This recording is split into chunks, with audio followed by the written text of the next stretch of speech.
Hi everyone, I'm reading Be Brave With Me, a Finding Love in Green Springs series novel by C.A. Miconi and J.B. Havens, presented by Itsy Bitsy Book Bets.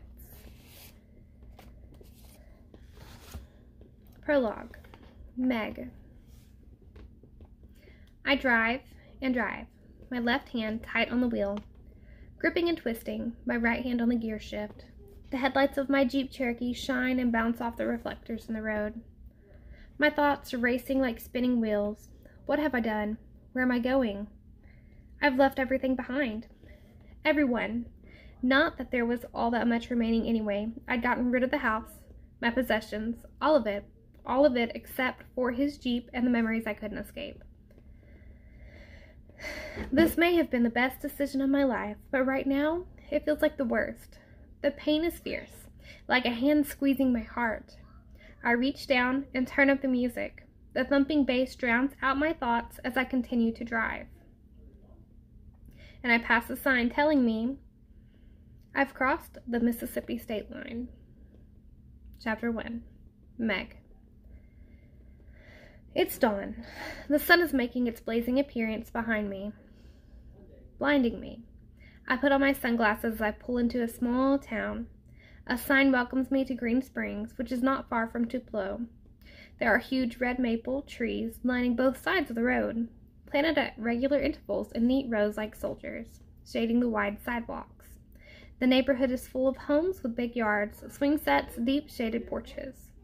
A normal quiet town you could find just about anywhere in the South.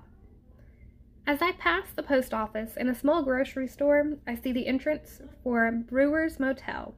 Thank goodness. I need a shower and sleep. Time to regroup and decide where I'm headed. The motel is small, a long, narrow structure with only about 10 rooms. While it's dated and slightly shabby, it appears to be clean.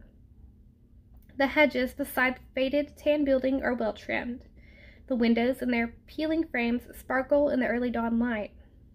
I see a hand-painted sign with an arrow pointing to the office. I park beside a small Toyota and turn off my Jeep.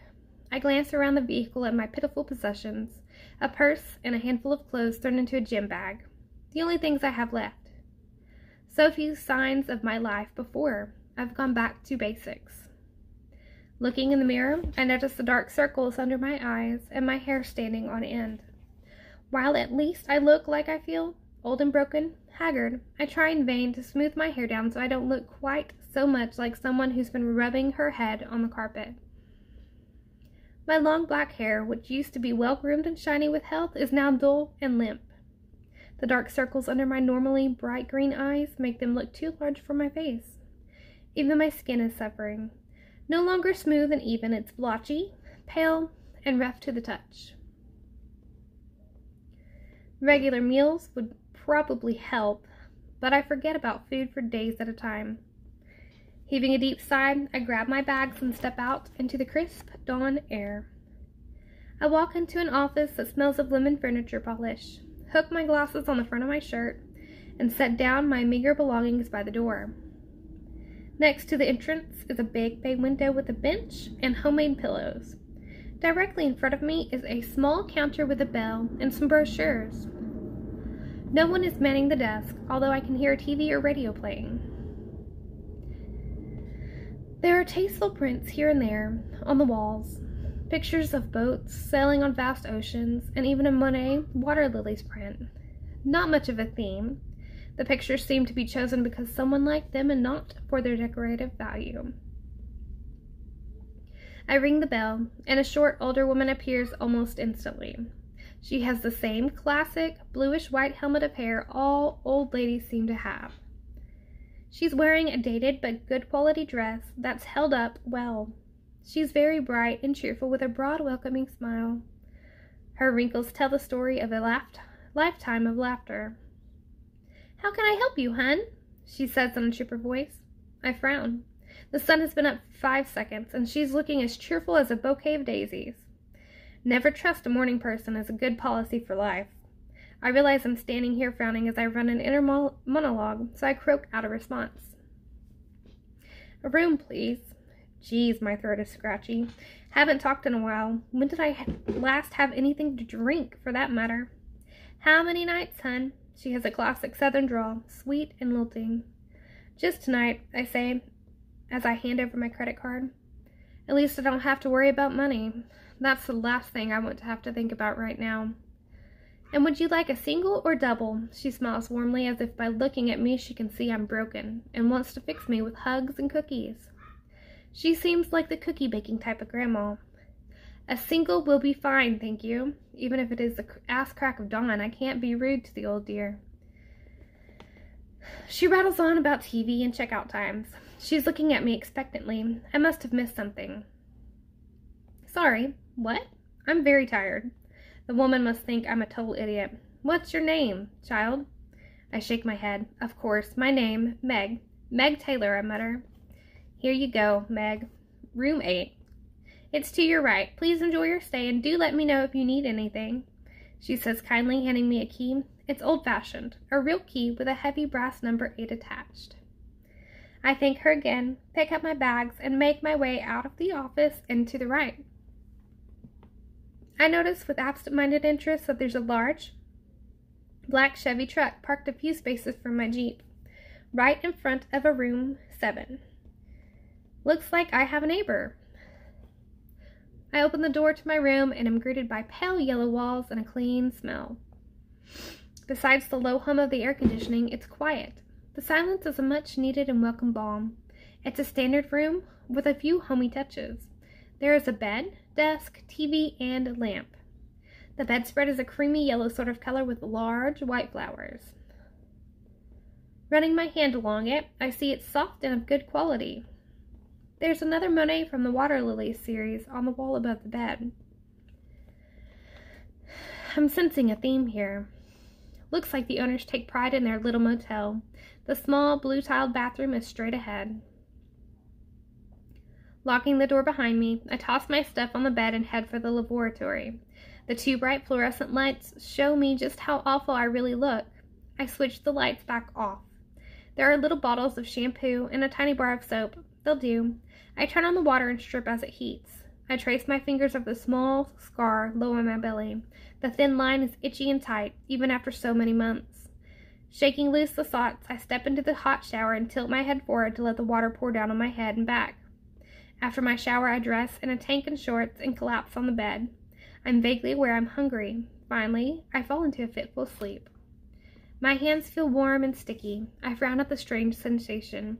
Slowly, I look down at them. They're dripping with something red. Big drops splattering on the floor, hitting my bare feet, so hot at first, then quickly cooling. I smeared around with my fingertips, trying to figure out what it is. It smells like old pennies. I become aware of something warm running down the inside of my legs. Looking down, I see more red soaking my nightgown, like someone threw paint on me. With a start, I realize I'm bleeding heavily. I begin to scream over and over again as fast as I can draw breath. No! Chapter 2. True. Sirens blared in the distance, the sounds growing louder, closer, and more terrifying with each second. Otherwise, it was eerily quiet, too quiet. Drew stirred and moaned. His head was pounding, and he tried to get his bearings. Why was he upside down? Where was Abby? The last thing he remembered was leaving the celebratory dinner with his girlfriend and high school sweetheart. Their families had taken them out to toast the bright futures ahead for them, both. He was off to Tennessee College on a full football scholarship. Abby was set to begin nursing classes at the local community college while earning good money as a model with a small local agency. The sirens stopped and he heard shouting, "Hey! Can you hear me? Are you okay?" Footsteps approached, the sound of crunching glass under heavy boots. A beam of light flashed across his face, momentarily blinding him. "Hello? Hang on, son. Let's figure out how to get you out of there. How bad are you hurt? Help my girlfriend first." He ignored the strange burning sensation on his left leg. He looked down and saw it was twisted out the open window and trapped under the door. "Girlfriend? Yes, get her out first." He shifted, looking over to where Abby should be. The seat was empty. A streak of blood smeared across the upholstery, and the contents of her purse, spilled all around him, were the only evidence of her. "There's no one else here." I was driving Abby home. Abby! Abby! Let's take care of you and my workers will find Abby. As Drew extricated from the overturned vehicle, stabilized with meds, and rushed to the ambulance, he was babbling. Did you find Abby? How is she? Can I see her? Before the paramedic could answer, Drew heard screams and crying. No! Drew sat up in bed and caught his breath. Sweat dampened his forehead and tears ran down his rough face. Phantom pains shot through his lower left leg, the leg that was no longer there. Grimacing, he realized he hadn't had that nightmare in years. As the fog of sleep cleared from his mind, the screams didn't dissipate. They weren't a dream. They were real. And they were coming from next door. He slid his legs off the bed, reaching for his prosthetic. He slipped on the sock that had a pin on the end. The pin slid home into his leg and clicked into place. His left shoe was still on the leg, so he only had to step into his right shoe. Jerking on a shirt and shorts, he ran out the door toward the direction of the screams. Chapter 3. Meg. I startled awake, sweat-soaked sheets sticking to my skin in a nasty, uncomfortable way. Throwing the covers off, I stand and stumble to the bathroom in the fog of half-sleep and remembered trauma. I splash cold water on my face, letting it trickle down my back and chest, cooling the sweat there. It takes me a moment to become aware of pounding noises coming from beyond the bathroom. As the nightmare finally disappears from my mind, I realize the pounding is someone at the door. What the ever-loving hell? Glancing down at my sleeping attire of shorts and tank top, I decide if whoever at the door has a problem with what I'm wearing, it's their own damn fault. The clock reads 10 p.m. in bright red numbers. I realize I've been asleep for over 12 hours. Flipping the locks, I jerk open the door. What? I snap before I even look to see who's standing there. A man greets me with the most of his face cloaked in shadow, so I can't make out his features beyond the glare of his glasses and the shadow of a thick beard. I hadn't bothered to turn on a light. Are you okay, ma'am? His thick southern drawl flows like honey on a hot day. What the hell are you playing at? Knocking on my door in the middle of fucking night? He jerks back, surprised by my anger. I heard screams. Well, as you can no doubt see, there isn't an axe murderer here chopping me up, so you can piss off. Without giving him a chance to respond, I slam the door in his face and lock it. I was unnecessarily rude. I know it. I own it, and I don't give a shit. I don't want to talk to anyone for any reason. It's unfortunate my screams woke him up. But, seeing as there's little I can do about it, I decided to go back to bed. I need to sleep a little more before heading back out on the road. The fact that I have no destination in mind isn't something I allow myself to think about. My goal is to move and keep moving, for as long as it takes. Eventually, I'll find what I'm looking for, even if I have no idea what it is yet. Chapter 4. Meg. I wake up again before dawn fully lightens the sky. Dressing and packing the few things I'd bothered to get out of my bag, I pull my duffel over my shoulder and leave the room behind. I spare a glance over my shoulder at the door next to mine, assuming the man from last night came from here. I did feel bad for waking him up, but there wasn't shit I could do about it.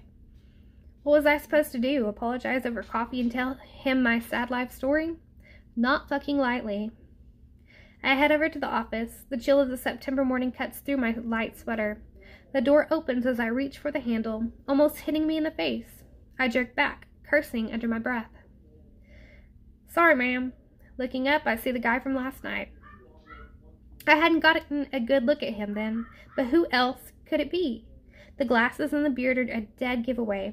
In the full light, I can't help but notice. Now everything the shadows had hidden last night. His sea blue eyes meet mine, and I don't miss the curiosity there or the warmth. I realize he's only a few inches taller than me, lean with wide shoulders that seem strong enough to carry the weight of the world. I look at where his soft gray shirt is tucked into fitted jeans. There doesn't seem to be an ounce of extra fat on him. Meeting his eyes again, I watch transfixed as he brushes a lock of his dark hair off his face, just for it to fall back down again. My fingers curl in my palm. My desire to touch his hair is unwelcome and pisses me off even more. What kind of psycho wants to touch a stranger's hair? Sure, I move to walk around him, but he steps into my path. Can I help you with something? Are you okay? I look at him and glare. I would be if you'd get out of my way.